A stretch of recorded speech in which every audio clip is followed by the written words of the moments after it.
You and I happened to meet at a pretty amazing event at MIT about a month ago at this point. And it was clear and obvious that there was a unbelievably powerful and collaborative and complementary connection between the work that you're doing and the work that we're doing. And so this is a chance for us to sort of play around with exploring certain questions and why that is that way and what do we do about it. So, yeah, what's our question for today? Yes. Our question for today is why do I feel like I sometimes need to fix something or someone? And before we dive into that, I want to touch on a word you said to play around. And I love that you used that language because play is such an important aspect of life, of living, of learning, of creativity. And I think, as adults and as we go through our life and as we navigate society, we often lose our ability to naturally play. So I just love that you said that and wanted to touch a point on that. That's exactly what we are doing here. We're playing around with these questions and really diving in and allowing ourselves to not try to find an answer or a solution, but to explore and to like allow the pursuit of trying to understand to really guide us through the process. So, with that being said, yes, our question that we're pondering and playing with today is why do I feel like I always need to fix something or someone? So, I'm super excited to dive into it. The fix sort of mentality in so one of the programs that I teach is generative listening. And one of the elements of that program is to identify your listeners. So imagine you've got a cast of characters that does your listening for you. And if you start to build a relationship with those characters, and they all came to be for a reason, mostly protectors, or they gave us an advantage, or whatever that may be. If we build an understanding of what those listeners are, then it gives us choice to recognize when they show up on the stage and what's appropriate. And one of the iconic listeners that I talk about a lot with groups is the fixer. The fixer is a default listener, often highly developed within leadership, where the listening is only listening for problems, offering only solutions.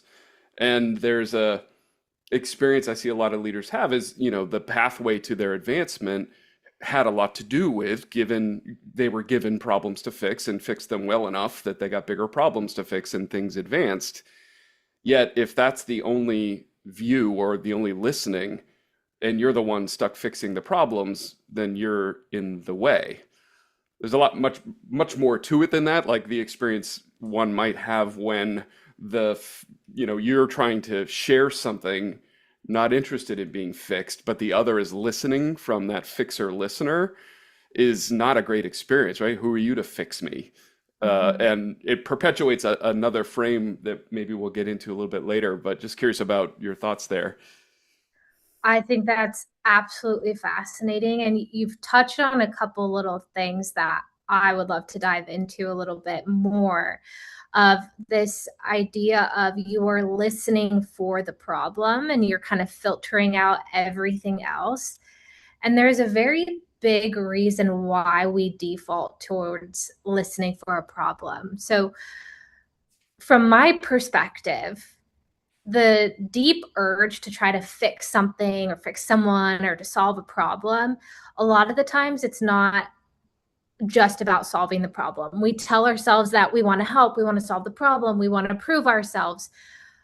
But on a deeper level, on a biological level, on a neural level, it's actually more of a nervous system strategy. So we are trying to create safety, to create predictability, in the presence of something that feels uncertain or something that feels threatening to us. So, what we're trying to do is gain back some control. So, when we listen for those problems and we target just that problem, it gives us something to focus on. It gives us something to really latch onto and say, okay, well, if I can fix this one thing, then I can control it. I can feel safe. I make it more predictable. rather than living in this space of uncertainty. Because when there's problems and when people don't really know what to do, it's like anything can happen. And that feels very, very threatening to the body, to the brain.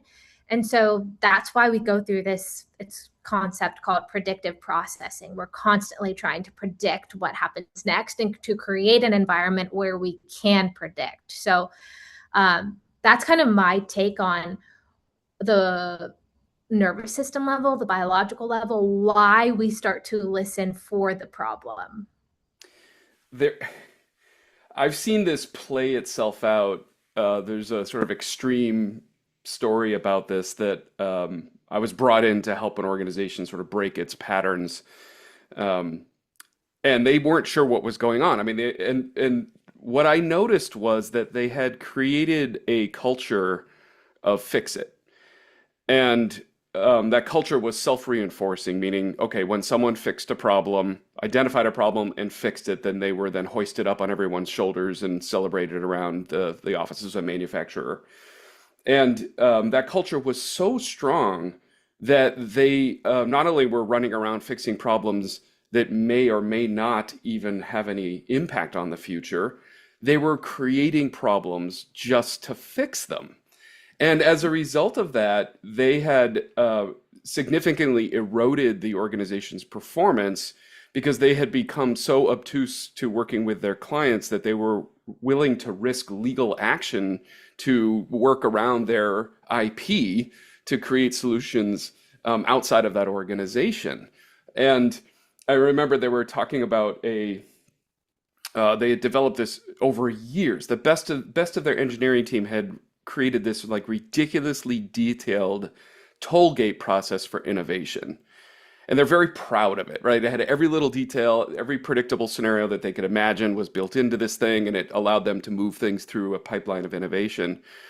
And I asked them, I'm like, well, what have you put through this that's produced any results? They're like, what are you talking about? We've just been working on this toll gate process.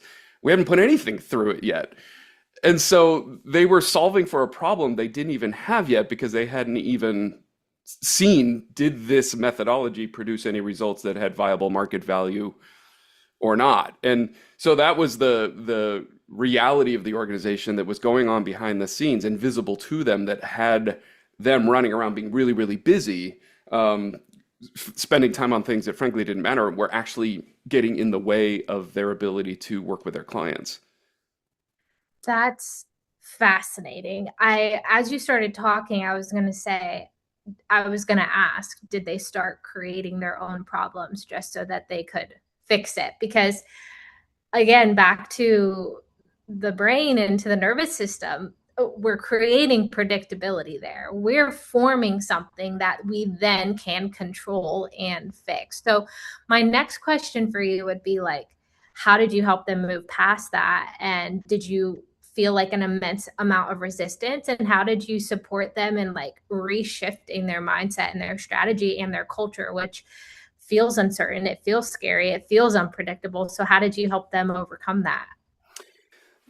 So, and I'm curious about how you unpack what I'm about to share. I'll start like this. When we use the word problem, the word problem itself is by and large a past-based language because it's describing, I look at problem as nothing more than a discontinuity with past experience. So problem then shows up as a judgment word. It's a critical word based on a judgment on past experience. It's different than it used to be. It's not the same as it used to be, whatever it may be. So that means that the reference point by default is past experience, familiar patterns, right? Something's discongruent with what I expected from the past. And so what I find is the most powerful force to shift our perspective into a different context is future, which is much more about, okay, well, what actually are we trying to accomplish? What's the, vision, for example, the ideal state of, what it is that we're trying to accomplish? And if that story is present, it breaks us from just being trapped in the story of what was. And so what I encourage in organizations is to work at least in two dimensions. One dimension of Okay, well, what is and what's the quality of it? What's its state? Not any judgment story about it, but an objective view is possible. And what's the ultimate vision we're aiming toward? And then how do we span the gap between those two things? Mhm. There's something that I have experienced over all of the years of my work, which is most things that show up as problems aren't problems at all. They're symptoms of something missing. There's Mhm. something missing in the system that is having things show up as problems, which tend to be expressed through complaints. Mhm. And so, what if we changed our view to say, okay, we're trying to move from here to here.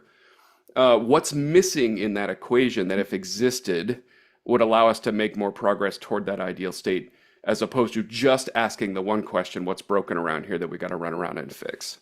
Mhm. So many things there.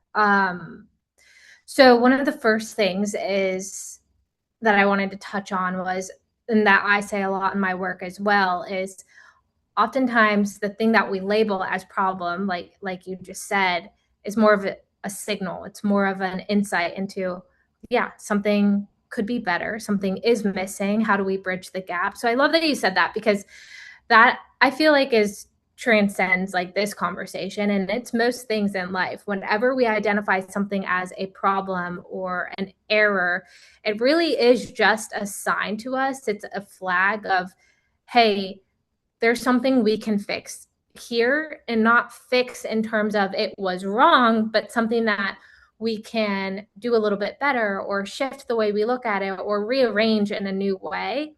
And so I think a lot of the mistake that we make when we are when it comes to problems, when it comes to trying to um, make something better, is that the language that we use around it, we treat it as negative or as bad, which in reality, it's really like a stepping stone. It's something that's going to help us be better in the future.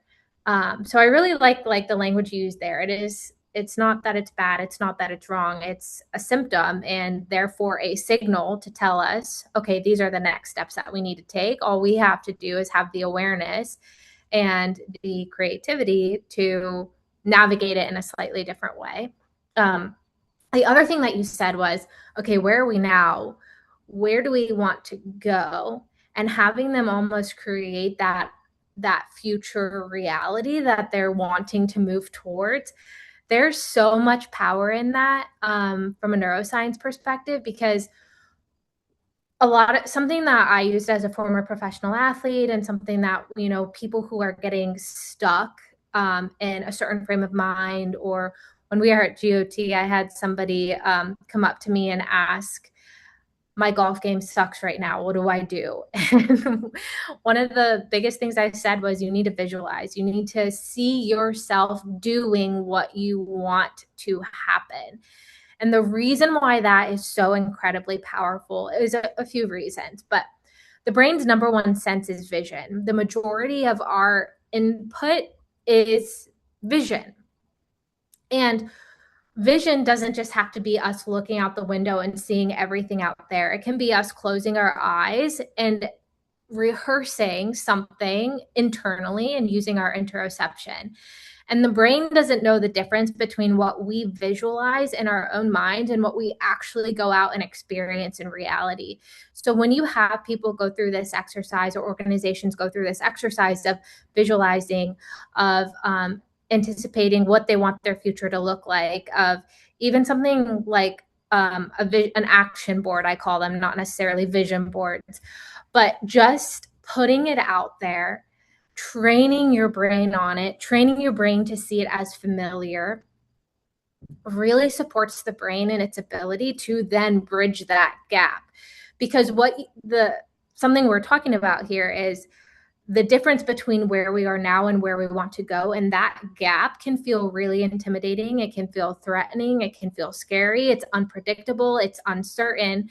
But when we visualize, when we anticipate, when we create language around something, when we put ourselves in that situation in our own minds, we're creating a bridge and a sense of safety, so that our brain doesn't see it as a threat, and then we are more likely to actually move towards it.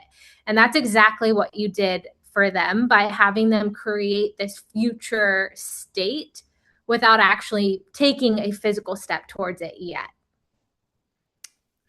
Wow. So, yeah, yeah, that idea of safety, which I find really interesting, like, the default to, the food, how do we make it safe, what we're about to navigate, right? And so, like, the fix it stuff, and we get, all kinds of great chemical hits from the, yeah, I solved it, eureka, those kinds of moments. What I find, you know, the way I would describe the phenomenon is when we open up those two dimensions, right? Let's look at where we stand and then let's look at the reality ultimately we want to create. It establishes a tension, a really beautiful tension. And my experience suggests this, that to the degree in which the story of that new reality is present in the thinking, the heart's mind and actions of the team is the same degree in which they're automatically acting strategically, not tactically, automatically when those two dimensions are open. When one of them, the only one that's open, when the only conversation we're having is about problems to fix, we're in that sort of echo chamber of what is and what's been. And we can only be tactical. We may accidentally be strategic, but it's sort of a fluke. Versus if we're thinking through both to say, okay, well, here's what it is. Ultimately, where do we want to go? Opens up the foundation for innovation. And I Mhm. find, a lot of organizations and systems struggle with innovation because innovation happens, I believe, in a particular space. It happens in the tension between where we are and ultimately where we want to go, particularly when we don't know how to get there. We got to create our way to that new reality. My mentor would say it this way: you can't fix your way to a new reality. You have to change where you're thinking from first. Mhm. And so, what if we're thinking from that future story? It opens up that space, which then is the foundation where I believe, channel some of the greatest energy that human beings are capable of, which is our imaginations and ingenuity to figure it out when we don't know what the hell we're doing. Brilliant. Oh my gosh, my brain's going to explode after this conversation.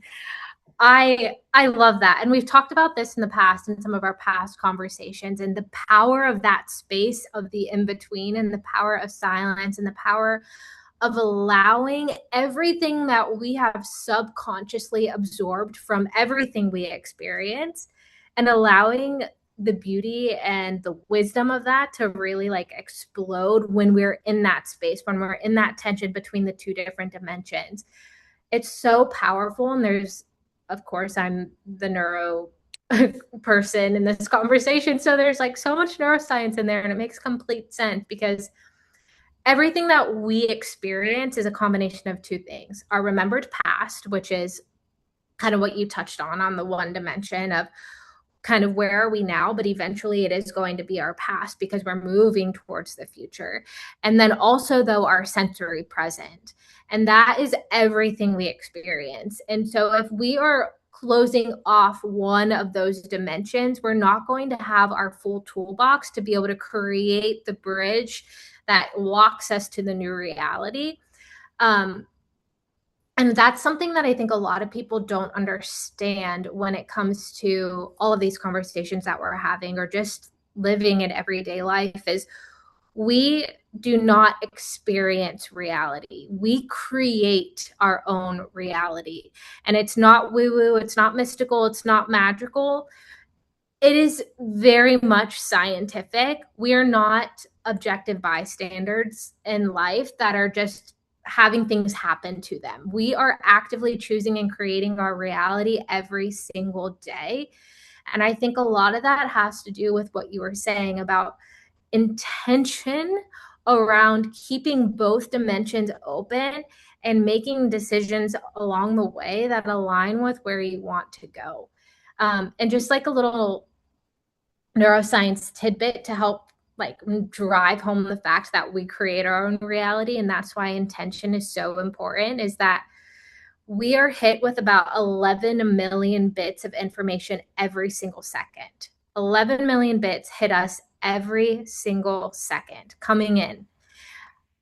Obviously, that is extremely overwhelming. We are not consciously aware of everything that is hitting us. And that's a good thing, because we would be mentally exhausted if we had to deal with 11 million bits of information consciously every second. Our brain filters out over 99% of reality and only shows us less than 1%. So about 40 to 50 bits reach our conscious awareness. And that is determined by our reticular activating system, which I talk about all of the time. It is our brain's personal filter, and we train it. We train our reticular activating system. It's not given to us at birth. It's not something that we're just doomed with for the rest of our lives. We actively choose and shape our reticular activating system. And what it filters on is based on what we believe, what we identify with, what we've been exposed to in the past, what we've repeated over and over and over again. And so that's kind of the default. But if we are aware of that past dimension, where we are sitting now, if we are aware of how we have constructed things in the past, and then we're also aware of, yeah, but this is how I want to do things in the future, we can actively retrain, reshape, and rewire those neural networks in the reticular activating system to filter a completely new reality for us. So you start to see it. Yes. One of the simplest examples I give is, think about when you want a new car, and let's say you want a red car. You're thinking about that red car, and you suddenly start to notice it everywhere on the streets. Not because there's actually an influx of red cars, but literally because you told your reticular activating system, this is important to me now. So I want you to filter my reality to show me more of this thing. And so this kind of then even circles back to problems and listening for problems and finding problems. So in this company that you were working with, they prioritized solving problems. Therefore, people were trained to identify and to notice problems. And then their entire culture was built off of noticing problems, thus creating problems for themselves. Yeah, and part of it was actually even diving deeper to understand what was the conversation that they were missing that should be influencing their decisions, and what was missing and why they had the market erosion that they felt is they lost touch with the reality of their customer and what they were worried about. And so they were fixing all these things that weren't relevant to the journey ahead. And to give you an example of it, it's in the transportation industry, and it was the inevitability of a future where we're not burning dinosaurs to fuel vehicles. And they were sort of obtuse to that idea, to say, oh, that's never going to happen, whatever. I'm like, well, the pursuit's inevitable, that we're going to be looking for more efficient, clean ways in which to move things around the world. And what we help them realize is the part that they could be playing is spanning that journey toward zero emissions, which then gave them a beacon to say, whoa, how do we then use all of our musculature around fixing problems to use that talent to create a reality where each year we're moving toward a more efficient future as we transition from one source of fuel to another. We're there to help span the gap.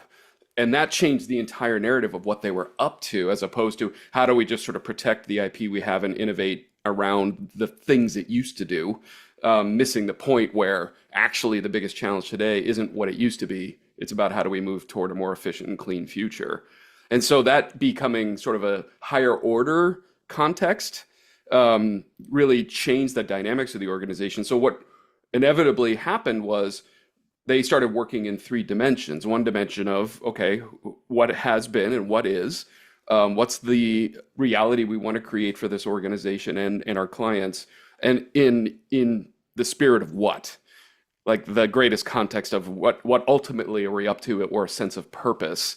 And that framework reinvigorated the entire organization, and it hearkened in a new age of innovation inside of that organization. And the performance of the organization dramatically increased over the course of the next 24 months as a result of the change, I guess, the change in the story they were thinking from, that had fixing problems not be where they were putting all their energy. They were creating new things that didn't exist before based on a change in thinking. And I say all this something that you've noted and I've noted is how important language is in all of this. Even the word mistake that we use all the time, I like to unpack that one to consider it's a mistake. It didn't take. It's not wrong. It's not a judgment word. If we look at it in another way, it's an objective word to say it didn't take. How would we recalibrate, try again to see if it takes this time? As opposed to, how we traditionally hold that word as a judgment word and we're like, ooh, don't want to make mistakes, and instead, no, let's encourage, did it take or not, should be the question we're asking. Brilliant. Absolutely. So essentially what you did was you took something that they had identified with in fixing problems, and you basically reframed it, lifted it, shifted it, applied it to something else. And then that's what allowed them to really take off and stop hindering themselves. And I love that you said the language piece, and this has been a recurring theme in this conversation, but a mistake. And it's very similar to so many different things. I say all the time, failure isn't failure, and we fear it so much. Failure is feedback. Failure is a signal of, yep, we could approach it a different way next time. And if that doesn't work, then that's feedback. And we're literally just one step closer to getting to the not the end goal, because I don't believe in goals, to be honest. I believe in the journey. I don't believe there is one destination to anything in life, which is kind of why we started this conversation with the goal is not to have an answer, but to pursue and to explore and to play. But with that being said, failure is not failure. It is not something to fear. It is quite literally feedback. It is a stepping stone. It is something to fuel the journey, the exploration, the playground. And I think very simply reframing our language and reestablishing the definitions that we assign to certain words can completely transform the way that we behave around them. So to sort of make something a little bit more pragmatic, I love what you said about let's, when it shows up as a problem, take a step back and say it's just a signal. That I believe is like a moment of pause to say, okay, let's interrogate this thing a little bit and see what's really going on here, and ask the problem questions, right? Why is it showing up as a problem? What's different than it used to be? And if we were to fix it, what difference would that make? Could start to elucidate maybe the dynamics that are underneath it.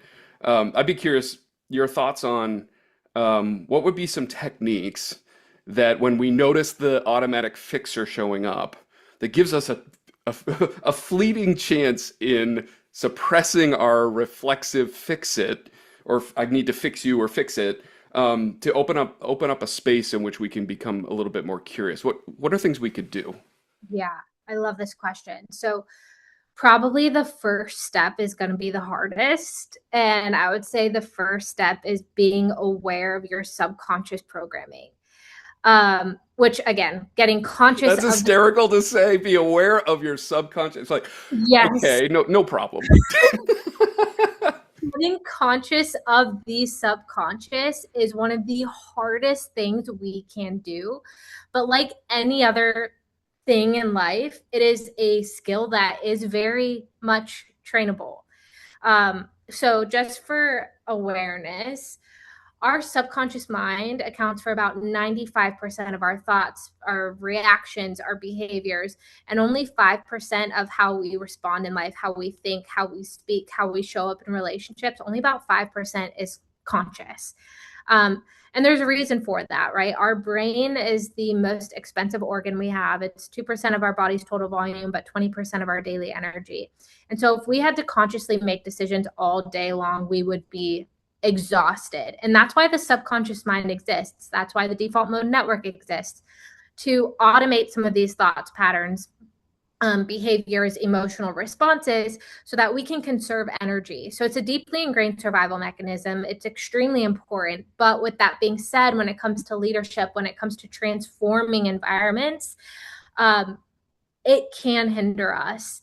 And so getting conscious of the subconscious is probably the most important first step in helping us to respond a different way, to not automatically go into that fix it attitude.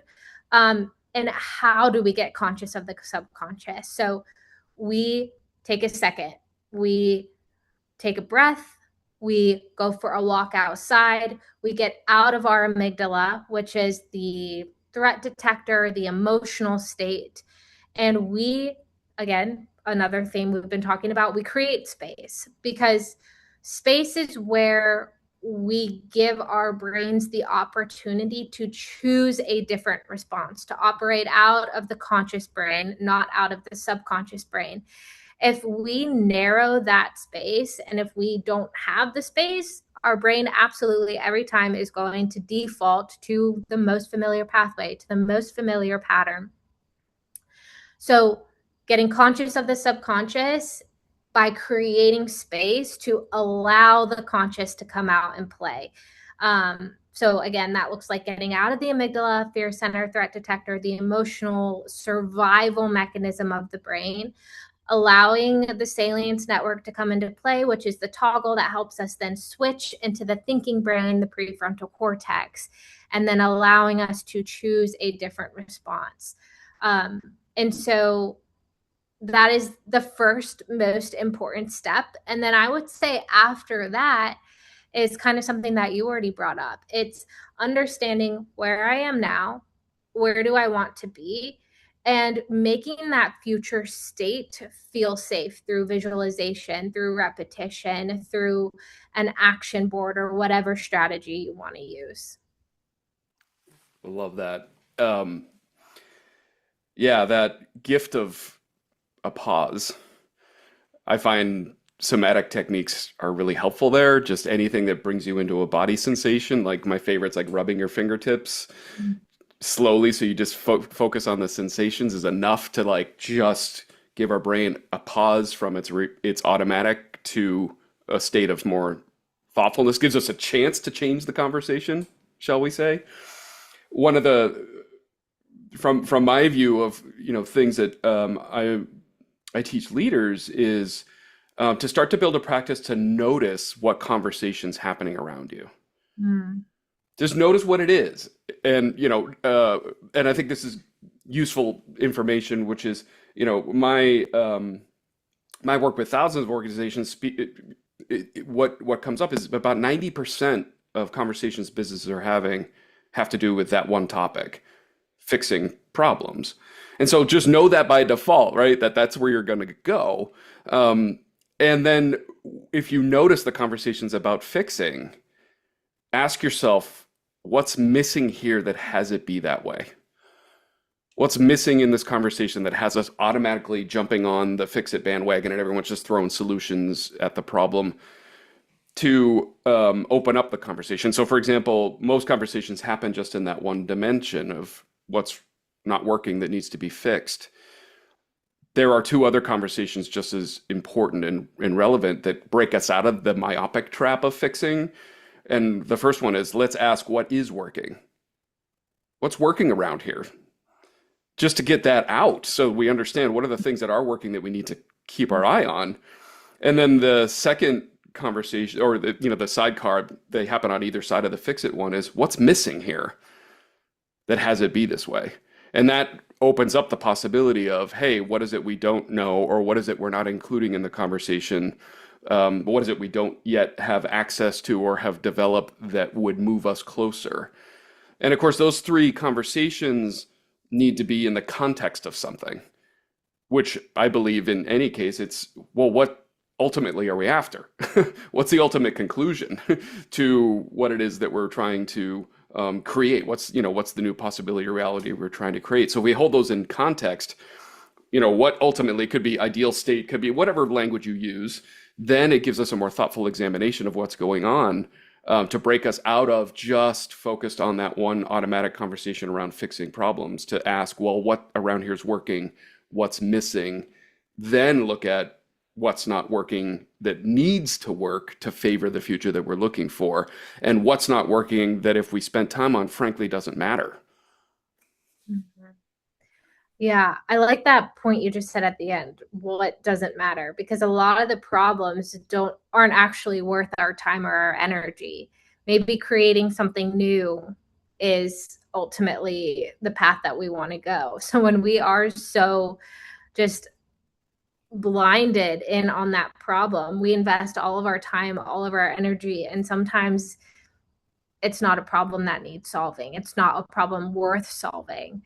Um, Something I go back to a lot is how our mind and our brain creates tricks on us when we are just so used to being in one reality or filtering our world back to the reticular activating system to one way. So we have something called a negativity bias, which again is very much why we naturally just go to the problem. Like, what is the problem? How do I solve it? How do I gain control? How do I feel safe? And one of the reasons is because we evolved for loss avoidance, not for happiness, not for success, not for getting that promotion or landing that investment. That's not what we evolved for. We have evolved to avoid loss. Because if you think about it this way, back in hunter-gatherer times when there were threats all around us, it didn't matter if we missed something beautiful like a sunset or a sunrise. It didn't matter if we missed those really tasty berries over there on the bush. But it did matter if we missed a predator, or it did matter if we forgot where our neighboring enemy tribe lived. That mattered. And so we paid attention to those things. And so that's really interesting that you brought that up, and just circling back the point of sometimes the problems we identify aren't problems. Sometimes they're not a tiger in the bushes. Sometimes it's a bunny, and we wasted all of our time and our energy on the bunny and creating this vision in our mind that it was a tiger and it was a bunny the whole time, and we wasted all of our time and our energy there. And it's just important to understand that that's very normal, it's very natural, it's very biological. But now when we live in an environment that is safe, that is predictable for most of us, it is abundant, not scarce, we need to realize why our brain defaults that way, and that we have the ability to consciously choose something else. So you touched on that with the awareness piece and of understanding all of the different dimensions that we need to operate out of. Because if we forget the past, and if we don't have a vision for the future, and if we're not aware of the current or the ideal state, we are going to create more gaps that we then have to go back and address and invest more time and energy into. So yeah, that's kind of my take on that. You talked about the gap piece. Well, gosh, there's so much here. Um, so when I let me share this with you to see how it lands. Um, Fear is sort of a blunt feeling that can show up from many causes, but it manifests as fear. And I think it's important to recognize the fact that it could be coming from two discrete places. One would be what you're talking about, fear of loss, which I describe as risk, fear of losing what you already have. And that's certainly a powerful place to understand where fear is coming from. The other dimension of fear is uncertainty, right? The fear for not getting what it is we aspire to. And fear is a powerful signal. I would say that, when fear shows up, something amazing likely is on the other side of it. But to spend a little time to say, where's this fear coming from? Is it fear of losing what we have?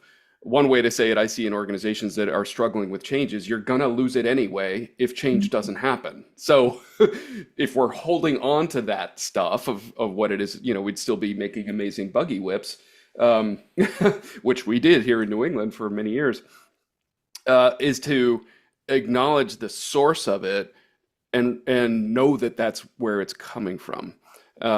as it relates to like how do we go about keeping these ideas open about okay, what is our hesitancy? Why are we like shooting down every single new idea because we're automatically describing why it won't work versus imagining and just putting a stake in the ground to say, well, what if? What might we try? What might we experiment with that we don't know what it's going to do, but we can't find out unless we try that thing and acknowledge, what are the outcomes of that action, and what of those outcomes have to do or may be clues toward the pathway toward our future. Yes. Yes. Okay. So kind of responding directly to what you just said, when we investigate something a little more, when we ask questions, when we prompt ourselves with, where is this coming from? What is the source of this fear? There's something really powerful that we're doing that a lot of people don't realize that's going on in the brain. But we're activating the prefrontal cortex through that. We're trying to understand the thing. We're creating space for the PFC to come online and the amygdala to quiet down, which is a super powerful place to operate out of. So we're saying, okay, I have this thing here. Instead of just emotionally reacting to it, instead of just letting the fear take over, I'm choosing to get curious about it. I'm choosing to ponder it, to pursue it, to reflect, to play around. And when we do that, we create a power physiological shift in our brain. We're quieting down the stress response. We're increasing dopamine. We're increasing curiosity. We're allowing the prefrontal cortex to come online. And then when we start to explore, to imagine, to create a future state of, all right, now what do I want this to look like? We are literally hacking our own brain to then act in pursuit and to steer goal-oriented behavior towards that future state. So we are literally creating an entirely new chemical environment in our brain with that one simple step of trying to investigate, okay, where is this coming from? I don't need to be afraid of this thing that I labeled as fear. Let me try to understand it. Let me try to play around with it. And now that I have that foundation, now that I have that chemical shift in my brain, where do I want to take it? Where do I want to go? Oh, I love that. And again, I think even it's becoming clearer in our dynamic where I'm thinking through what's the real-time experience someone may be having that are clues about some of this. And that first idea, which is just build a practice of understanding the conversation that's happening around you. What is it? Is it a fix-it conversation? But the other, based on what you just said, is if there's a lot of emotionality and passion attached to the conversation, you just know there's a lot of energy around it. Ask why. Why is this problem so important to us? I'm noticing a lot of passion and reaction to this thing. There's likely something underneath it. It represents something bigger, that may be worth investigating. So it's sort of like put your radar on first to say, what's the Mhm. conversation I'm in, knowing likely the chances are it's a fix it conversation. The second is notice the energy and level of contribution and passion or emotion in the room. Well, that's a signal that there's something to this one, versus ones that there isn't a lot of passion around, which means it may just be a ancillary complaint that somebody has, that's worth saying, what's behind this thing? What does it have to do with it? Maybe beyond what we're talking about in the room right now. Could be sort of experiential things to notice to then make those choices and ask the question, hey, folks, I notice this is going on around this topic. Why does this matter so much to us? What does it have to do with? Yeah. I think it's a really hard shift to make. It's a really hard shift to create that space and to start asking those questions because I feel like a lot of the time people think that it's a waste of time. Like, why am I trying to investigate this more when I can just move straight into fix it mode and action mode? But kind of like we've been saying this whole time is it's a signal and it's an opportunity to create space, and space is where the magic happens. And once we start to do that one or two times, we train the brain that no, it's safe. It's safe to ask questions. It's safe to investigate. It's safe to create space. And then you start to build a new neural pathway that moves towards pausing, investigating, asking questions to understand. And then that becomes your new neural wiring rather than the automatic response, rather than operating out of the fear part of the brain.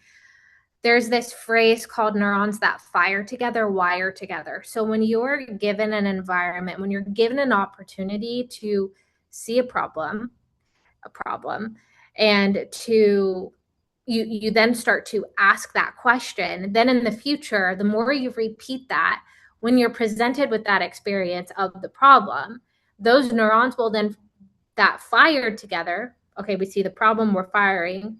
You choose your response, and now you wire the neurons of we ask questions, we create space. We don't treat it as fear or as negativity or as error or as failure, but we treat it as an opportunity to create space, which we know where the magic lives.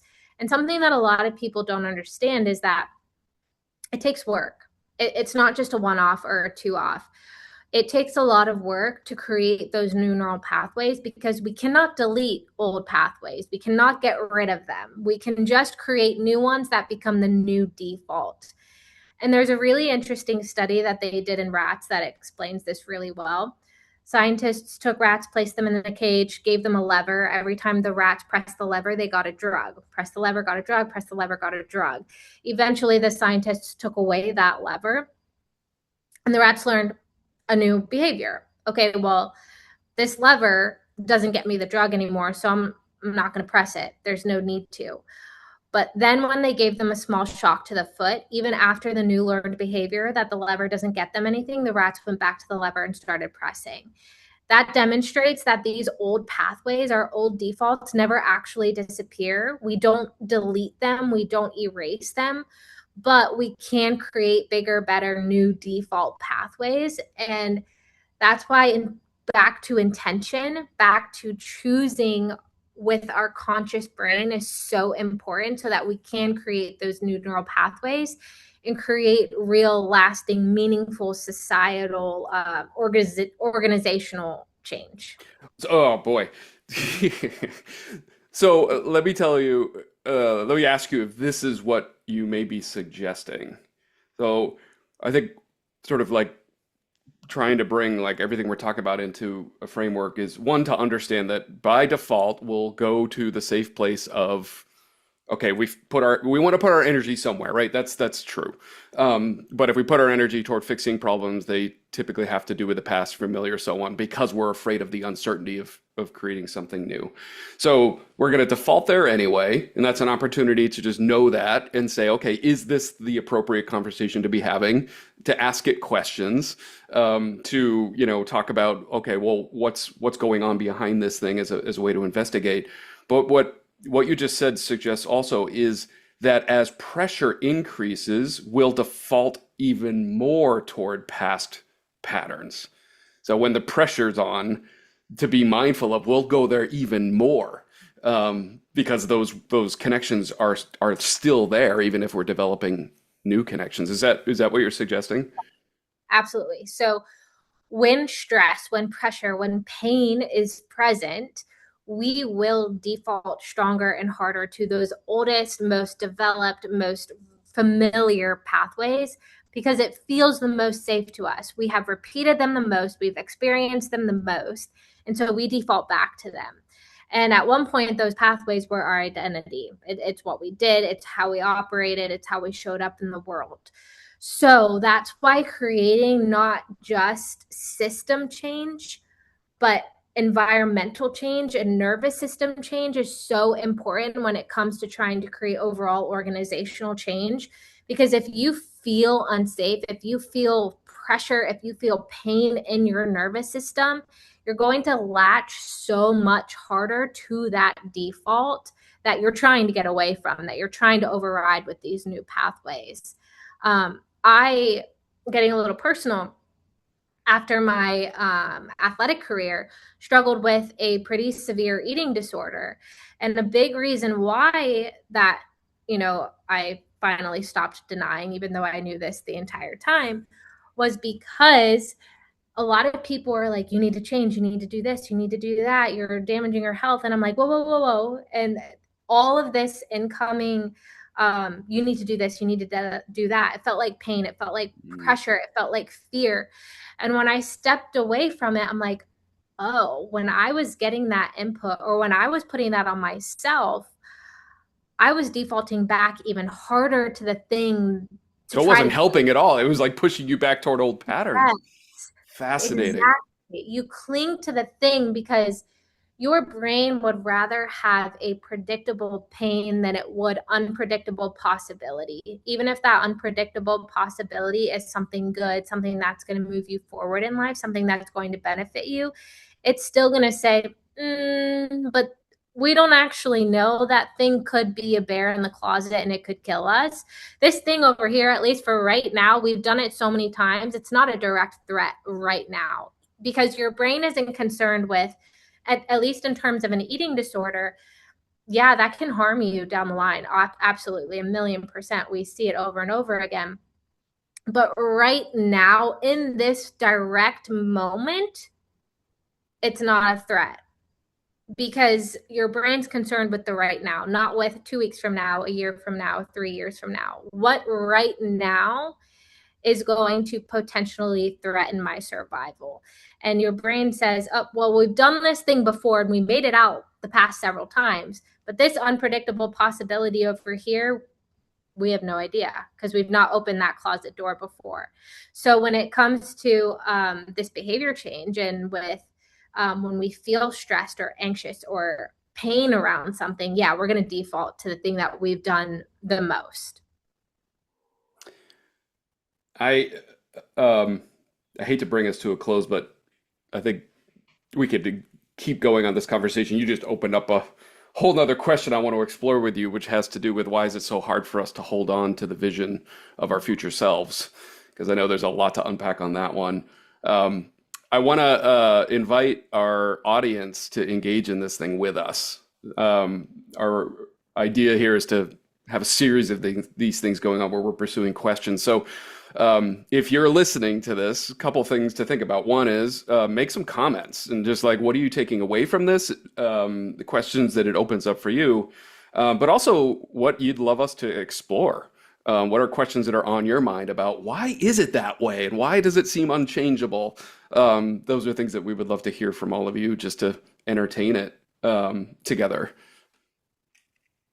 Absolutely. I invite people to come play with us, come have the conversations, and not from a lens of trying to get to a solution or to solve something, but in the playful pursuit of trying to explore and adventure and navigate. Because, like we've said the entire time, that space is where the real magic happens.